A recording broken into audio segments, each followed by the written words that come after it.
Hi everyone, we're going to finish off section 2.7 by looking at some specific examples again, but this time our functions are not stated in terms of formulas. I have some graphic or tabled information, and then I do have some graphics information here. So let's first of all take a look at the table. So here are my x values, 1, 2, and 3, and then I do have function values at those specific pieces. So first of all, let's just practice and see what f of 2 is equal to. So we can get a feel for what in the world does this table mean. So x is 2. We want the f value, so that would give me 1. If I wanted g of 1, that would be, there's 1, g of 1 is 3. So now let's do some of our combinations. Let's do f plus g at 2. So we have to remember what f plus g tells me to do. That means we're going to do f of 2 plus g of 2. F of 2 is 1 plus g of 2, which is 2, and we get 3. We could do f times g of 3. Oops, put some parentheses around there. F times g of 3 would be f of 3 times g of 3, or taking these two values and multiplying. All right, and we could do subtraction, we can do division. I think it's a little bit more complicated for students when we do composition. So we're going to do f composed with g of 1. Okay. By definition, this is f of g of 1. So we're going to go to g of 1. There's 1. G of 1 is 3. So this turns into f of 3. F of 3 is 3. Let's do f composed with g of 3. So by definition, f composed with g of 3. So we need g of 3 first, so 3 down to g. That gives me f of 1. F of 1 is 2. We could do f of 2, which would be f of 2.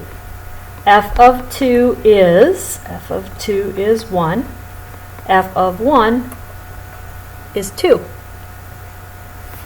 Okay, one last one. Let's see if we can do this. And we could do compositions a couple of times. So let's do g of f of g of, I don't know, let's go with 3. Okay, the way this works, it's g of f of g of 3. So kind of write it all down. 1, 2, 3, 4. 1, 2, 3. Start on the inside. G of 3 is 1. Now we're going to do f of 1. F of 1 is 2. G of 2 is 2.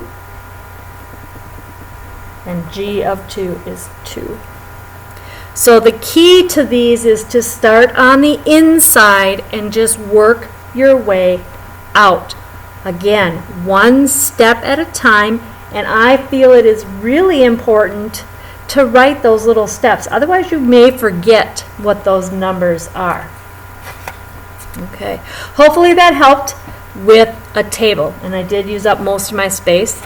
So I'll bring a new piece of paper here, but I want to keep my 2 pictures there. Okay, so I have these 2 graphs, f and g. F is going to be the dark blue line, and g, sorry about the misprint here, is this lighter pink line. Hopefully those colors are okay for you guys. But let's do, first of all, let's do f minus g of 0. Okay, so I want f of 0 minus g of 0.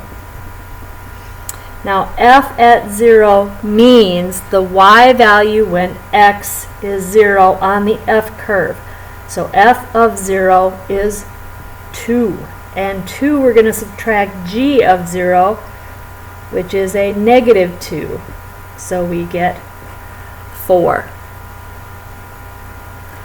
Let's try fg of negative 2,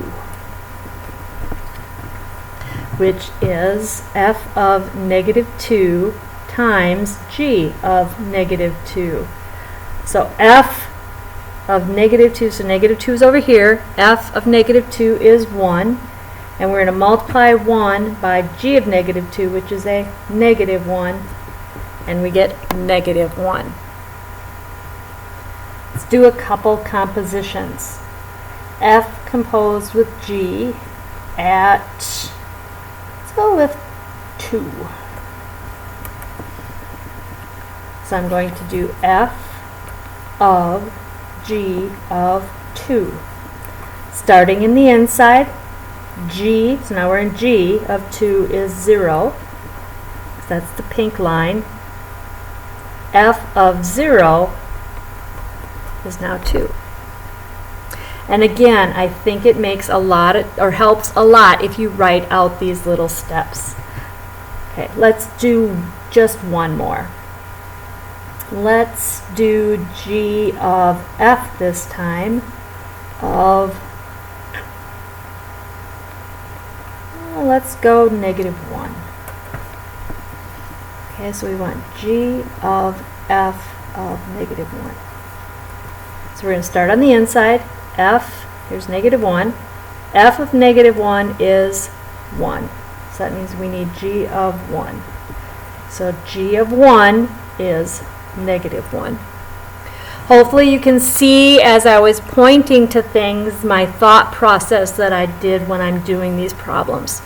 Hopefully this helps strengthen your idea or your comprehension of your combining functions. In our next section, we're going to look at the inverse function and how that works, but that's 2.8. That's a whole nother video. So enjoy the rest of your day, and we'll see you in the next video.